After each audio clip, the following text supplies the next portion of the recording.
400 రోజులకు పైచిలుగా ఆందోళన చేస్తున్నటువంటి వాళ్ళకి ఇది ఒక రకమైనటువంటి ఒక షాక్ అని చెప్పుకోవచ్చు.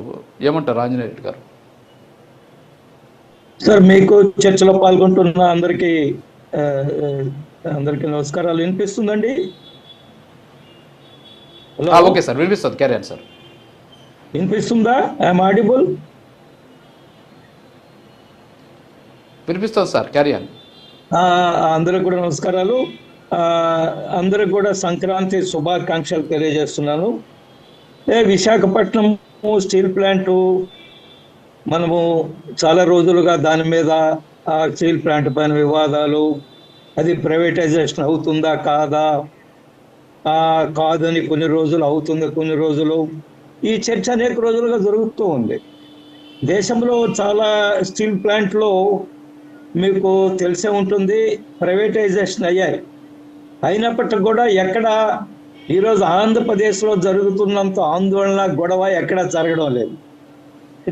నీలాచల్ ఇస్పాత్ నిగమ్ లిమిటెడ్ ప్రైవేటైజేషన్ చేశారు. ఇలా స్టీల్ ప్లాంట్ ప్రైవేటైజేషన్ శైలిలో నడుపుతున్నది.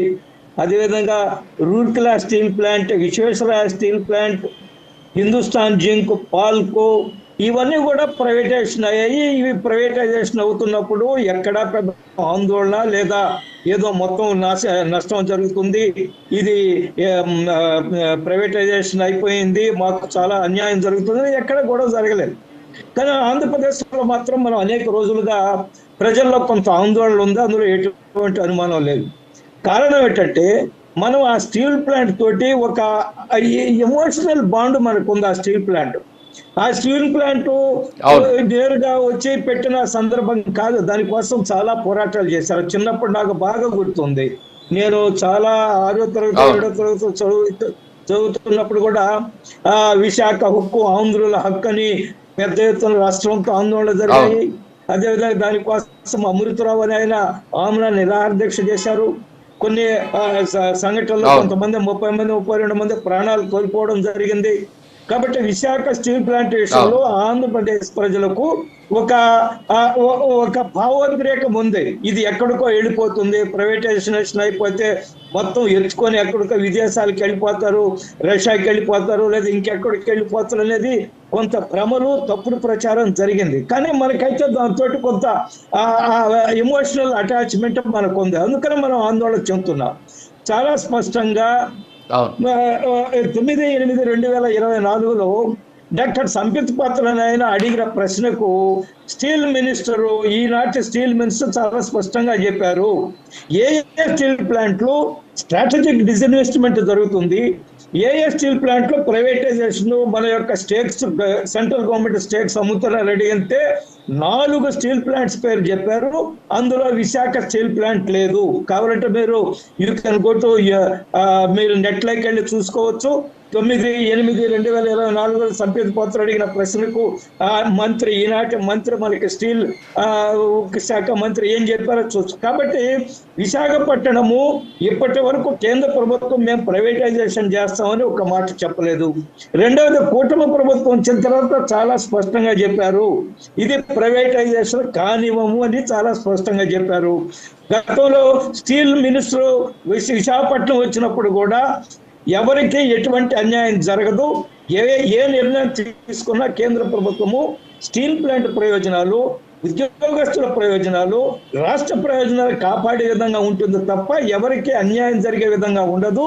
కేంద్ర ప్రభుత్వము స్టీల్ ప్లాంట్ యొక్క భవిష్యత్తును ఆలోచిస్తుందంటూ ఈ మధ్యకాలంలో 1650 కోట్ల రూపాయలు కేంద్ర ప్రభుత్వం నుంచి విశాఖపట్నం స్టీల్ ప్లాంట్కి రావడం జరిగింది. అనేక సంవత్సరాలుగా నష్టాల్లో నడుస్తుంది స్టీల్ ప్లాంట్. దానికి అనేక కారణాలు, ఆ కారణాల్లోకి నేను పోదలుచుకోలేదు, కానీ నష్టాల్లో ఉంది.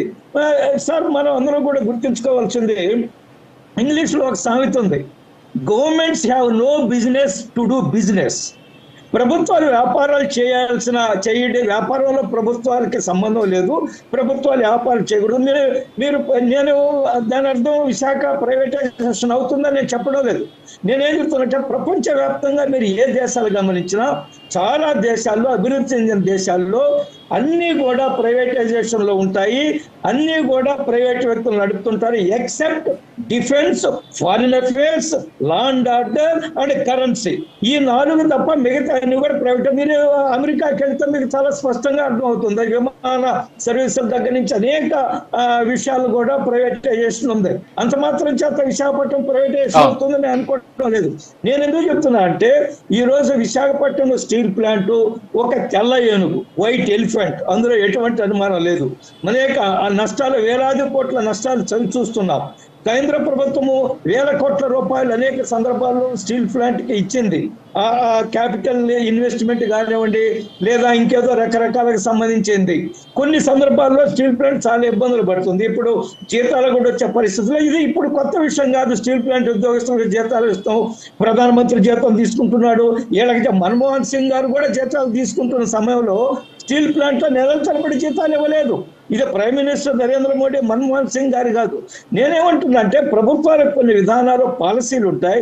ఒకటి చాలా స్పష్టము, ఇప్పటి వరకు మన ఆంధ్రప్రదేశ్ నుంచి కూడా స్టీల్ మినిస్టర్గా, సహాయ మంత్రిగా శ్రీనివాసరాజు గారు ఉన్నారు. వారు చాలా స్పష్టంగా చెప్పారు, స్టీల్ ప్లాంట్ ప్రయోజనాలు కాపాడడం కోసం మేము పనిచేస్తున్నాము, ఎవరికీ నష్టం జరగకూడదు. మన ఆంధ్రప్రదేశ్ ఇంకోటి చాలా భ్రమను క్రియేట్ చేస్తున్నారు. ప్రైవేటైజేషన్ అయిపోతే అదేమన్నా ఎత్తుకొని అవకాశాలు అయిపోతారండి. చంద్రబాబులో పెడతారా తీసుకుపోయి స్టీల్ ప్లాంట్లు? అక్కడే ఉంటుంది కదా, అక్కడే ఉంటుంది కదా. ఇంకా అవసరం వస్తే ఇంకా పెద్ద ఎత్తున పెట్టుబడులు వస్తాయి కదా. కాబట్టి ఈ భ్రమలు, తప్పుడు ప్రచారము, ప్రధానమంత్రి జీతం తీసుకుంటారు, ఎలాగ జీతాలు లేవు, ఇది కొత్త విషయం కాదు. అనేక సంవత్సరాల కిందటే మన్మోహన్ సింగ్ గారు ఉన్నప్పుడు కూడా ఇబ్బందులు ఉన్నాయి, నష్టాలు ఉన్నాయి. శ్రీమతి ఇందిరాగాంధీ అనేక పోరాటాల తర్వాత మన ఇందిరాగాంధీ ఒప్పుకున్నారు. మొరార్జీ దేశాయ్ గారు శంకుస్థాపన చేశారు. 33,000 ఎకరాలు విలువ గల ఒకప్పుడు అది ఒక తీర ప్రాంతం ఉన్నట్టుగా ఉండేది. ఈ రోజు విశాఖ స్టీల్ ప్లాంట్ విశాఖపట్నం నడిబొడ్లో ఉన్నట్టుగా మనం భావించాల్సి వస్తుంది. మనందరం కూడా గుర్తుంది, ఆనాటి వైసీపీ ప్రభుత్వంలో చీఫ్ సెక్రటరీ సుబ్రహ్మణ్యం గారు ఏం చెప్పారంటే, ఆయన మాట్లాడితే ఏం చెప్పారంటే, సీఎం జగన్మోహన్ రెడ్డి గారు, ఆనాటి సీఎం జగన్మోహన్ రెడ్డి గారు ఏం చెప్పారంటే, మనం సెక్రటరియట్ ని, అసెంబ్లీని 33,000 ఎకరాల్లో కట్టి స్టీల్ ప్లాంట్ ఎక్కడికైనా బయటికి తీసుకెళ్దాం అన్నప్పుడు నాకు ఆశ్చర్యం వేసిందని కూడా ఆనాటి చీఫ్ సెక్రటరీ చెప్పిన సందర్భంగా కూడా ఉంది. కాబట్టి స్టీల్ ప్లాంట్ కి ఎటువంటి ప్రమాదం లేదు, స్టీల్ ప్లాంట్ ఎగ్జిస్టెన్స్ కి ఎటువంటి ప్రమాదం లేదు. ఉద్యోగస్తులు మీరు అన్నారు వాళ్ళకి వాలంటరీ రిటైర్మెంట్ తీసుకోమని, ఇది కొత్త విషయం కాదండి. అనేక పబ్లిక్ సెక్టర్ యూనియన్ బ్యాంక్స్ లో వాలంటరీ రిటైర్మెంట్స్ తీసుకున్న వాళ్ళు ఉన్నారు. గోల్డెన్ షేక్ హ్యాండ్ అంటారు. వాళ్ళు ఎవరైతే మేము ఉద్యోగం నుంచి బయటకు వెళ్ళిపోతాము, మా పర్సనల్ లైఫ్ చూసుకుంటామని వాళ్ళకి కూడా వాళ్ళ యొక్క జీతాలు లేదా గోల్డెన్ షేక్ హ్యాండ్ అంటారు. వాళ్ళకి ఇచ్చే పెద్ద ఎత్తున వాళ్ళకి బెనిఫిట్స్ ఇచ్చి పంపించిన సందర్భాలు ఉన్నాయి అనేక. ఇప్పుడు ఈ రోజు విశాఖపట్నం స్టీల్ ప్లాంట్ లో జరుగుతున్న సంఘటన ఏదైతే ఉందో వాళ్ళని వాలంటరీ రిటైర్మెంట్ ఇవ్వమని, దాని అర్థము విశాఖ స్టీల్ ప్లాంట్ ప్రైవేటైజేషన్ కాదు. తప్పుడు ప్రచారాలు చేయొద్దు. ప్రభుత్వం కట్టబడి ఉంది. కూటమి రాష్ట్రంలో కూటమి ప్రభుత్వము, కేంద్ర ప్రభుత్వము కట్టుబడి ఉన్న విశాఖ స్టీల్ ప్లాంట్ ప్రయోజనాలు, విశాఖ స్టీల్ ప్లాంట్ ఉద్యోగస్తుల ప్రయోజనాలు, రాష్ట్ర ప్రయోజనాలు, దీన్ని కాపాడడం కోసం రెండు ప్రభుత్వాలు కేంద్రంలో రాష్ట్రంలో కట్టుబడి అనే విషయంలో ఎటువంటి అనుమానం లేదు, అనుమానించవలసిన అవసరం కూడా లేదు.